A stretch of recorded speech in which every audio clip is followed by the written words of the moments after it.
Dear students, in this second video we are going to learn the remaining points of our first lesson. So third point is the Thar Desert. The Thar Desert spreads across Rajasthan, Haryana and some part of Gujarat. A part of this desert lies in today's Pakistan also.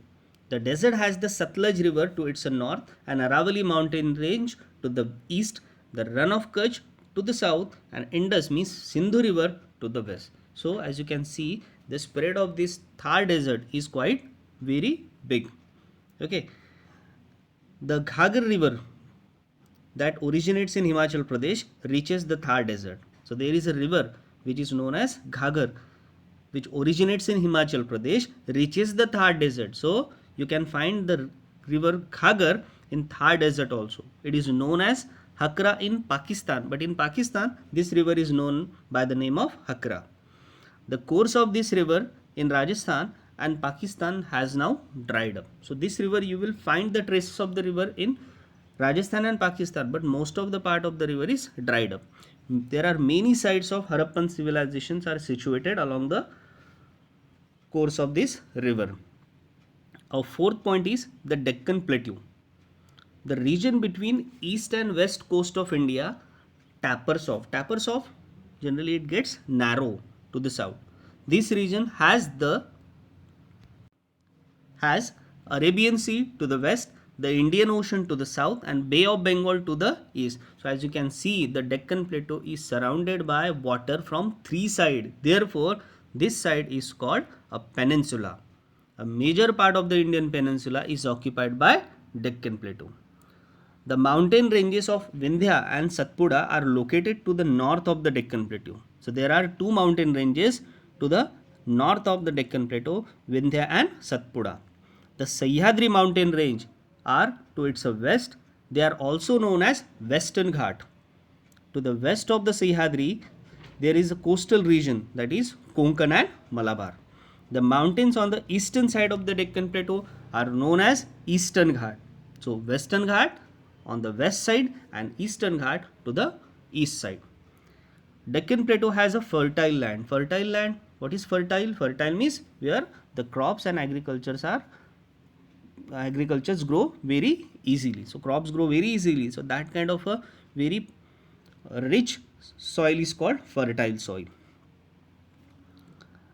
So because of that reason, Deccan Plateau has a fertile land where many post-Harappan agrarian culture. So after Harappa, there are so many agrarian culture. Agrarian culture means the people, those who are completely depend upon agriculture. So that kind of people and that kind of civilization flourished on Deccan Plateau at that time. Deccan Plateau was a part of Maurya Empire also, the largest in ancient India. So Maurya Empire, which is largest in ancient India, so Deccan Plateau was a part of that Maurya Empire also. But after the decline of Maurya Empire, means after the finishing of Maurya Empire, as you know that Maurya Empire started by Chandragupta Maurya. So after the decline of Maurya Empire, several other new kingdoms started emerging or progressing in Deccan Plateau at that time. The coastal region. Students, what is coastal region? The area near about sea or ocean is called coastal region. So from the time of Harappan civilization, ancient India had a trade relationship between western countries. So India used to trade with western countries. This trade was carried on by sea, means they used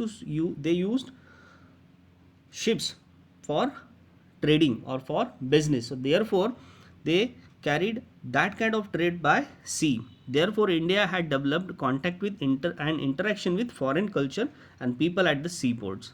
Later on, land route came to be used for trade and transport, but the importance of sea route did not diminish. It did not finish or get lessened.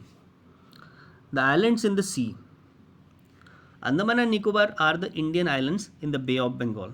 Lakshadweep is a group of Indian islands in the Arabian Sea. So there are two islands, Indian islands in Bay of Bengal as well as in Arabian Sea. Okay, so Andaman and Nicobar, these are some Indian islands as well as these are in Bay of Bengal, and Lakshadweep, it's a group of Indian islands that is in Arabian Sea.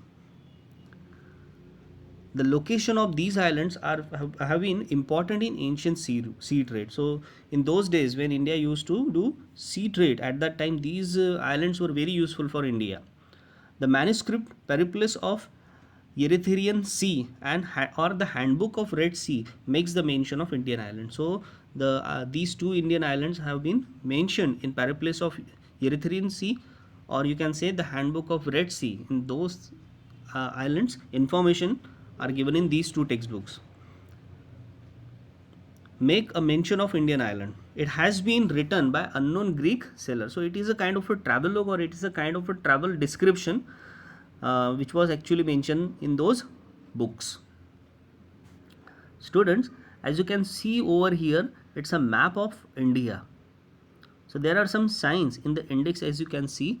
The first sign is of a pass. The second sky blue color lining is of a river. Then mountain. The yellow color is indicating desert.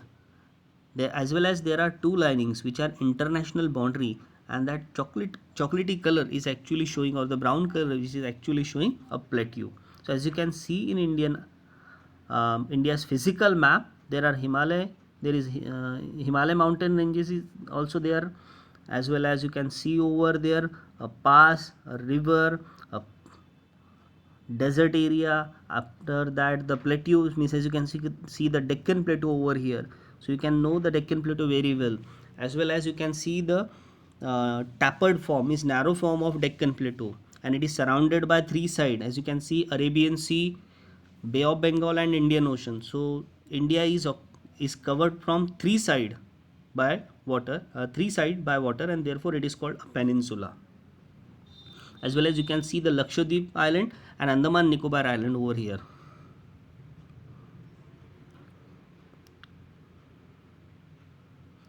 Now student, the next point is the Indian subcontinent. So why this continent is called Indian subcontinent? That is very important. Why?